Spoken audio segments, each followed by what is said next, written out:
Se você está aqui comigo agora, é porque você quer saber mais sobre essa situação de urolitíase. O que é essa tal de urolitíase? Ou porque o seu pet está com ela, ou porque o seu paciente está com ela, ou então porque você conhece algum pet de algum amigo que está passando por essa situação, beleza?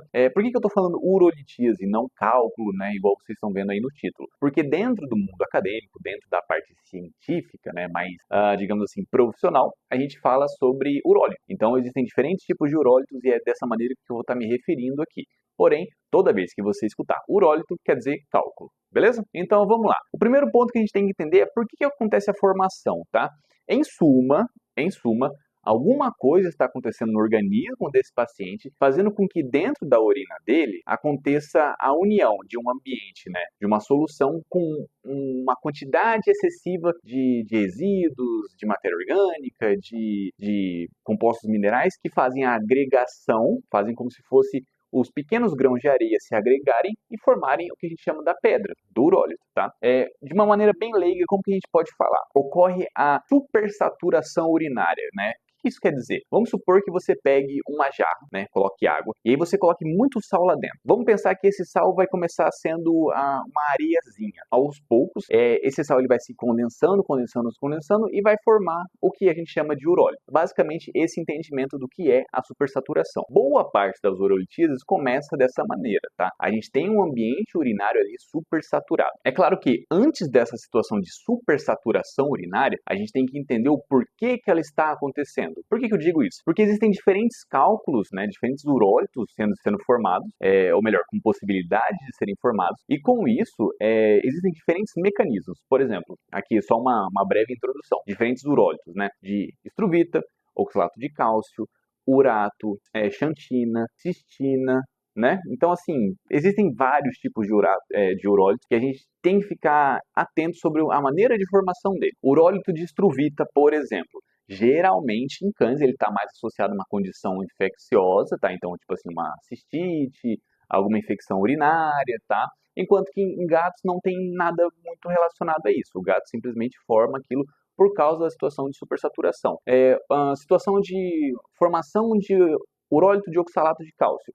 Geralmente está uma situação de hipercalciúria ou hipercalcemia, ou seja, ou tem alguma coisa acontecendo no metabolismo desse animal jogando cálcio para a urina, ou alguma coisa está acontecendo no metabolismo desse animal que está fazendo com que tenha muito cálcio no sangue dele, tá? E aí a gente tem que entender o porquê dessas causas. Por isso que desde o começo do vídeo eu comecei com muita ponderação na fala, sem tentar bater o martelo sobre o que faz isso, o que faz aquilo. Quando a gente fala de urolitíase, a gente tem que entender muito bem o urólito que a gente está lidando, porque senão não vai dar certo, sabe? Não vai dar certo. Qual que é a ideia do tratamento da urolitíase? Primeiro, ou é fazer a dissolução desse cálculo, ou é deixar o cálculo quietinho ali, claro que observando se o paciente não vai ficar obstruído posteriormente, ou de fato é fazer a retirada. Precisamente nessa ordem?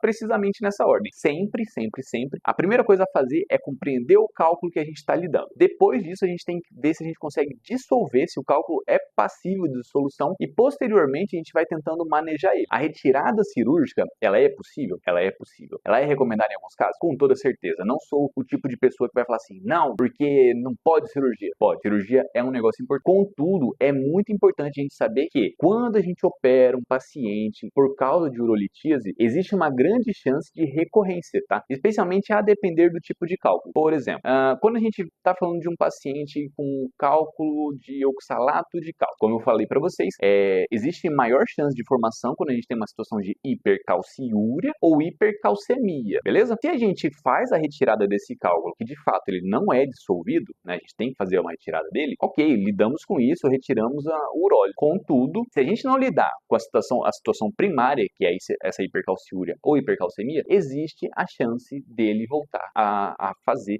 a formação desse urólito. Outro exemplo, tá? Se a gente está lidando com um cálculo em um canino de estruvita, a gente fez a confirmação de uma cistite, beleza? Quando a gente faz a dissolução solução desse cálculo? Claro que com tratamento medicamentoso, uma correta adaptação hídrica, uma correta dieta, beleza, esse paciente está bem. Agora, se a gente, por exemplo, tratamos ali de maneira bem simples a cistite, fizemos a retirada desse cálculo porque não nos atentamos, não fomos atrás para saber o que esse cálculo era, né, o que ele era.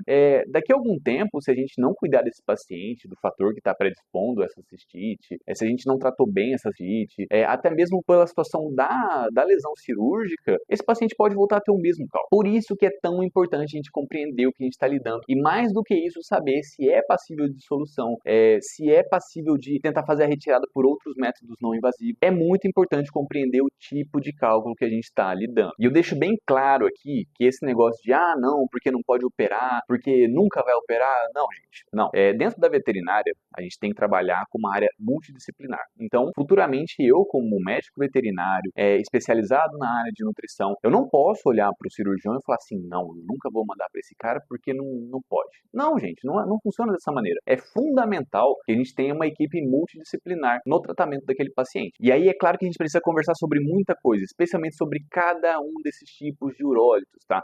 Contudo, uma primeira coisa que eu deixo aqui para vocês é a seguinte: o paciente foi fazer, sei lá, um ultrassom de rotina. Beleza. Putz, foi detectado ali na bexiga cálculos, microcálculos, sedimento. Ok. Qual que é a primeira coisa que a gente tem que fazer? Independente do cálculo, tu sabe o que é? Então eu vou estar te falando agora. Presta atenção. A primeira coisa que a gente tem que fazer nesse paciente é a subsaturação urinária. Por quê? Lembra que eu comentei com vocês lá do pote com água e muito sal dentro?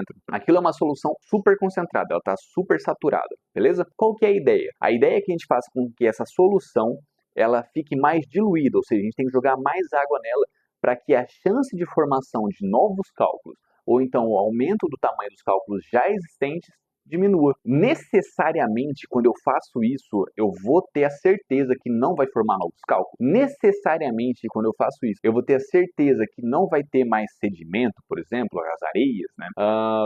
Não dá pra gente falar isso porque a gente sabe que biologia não é matemática.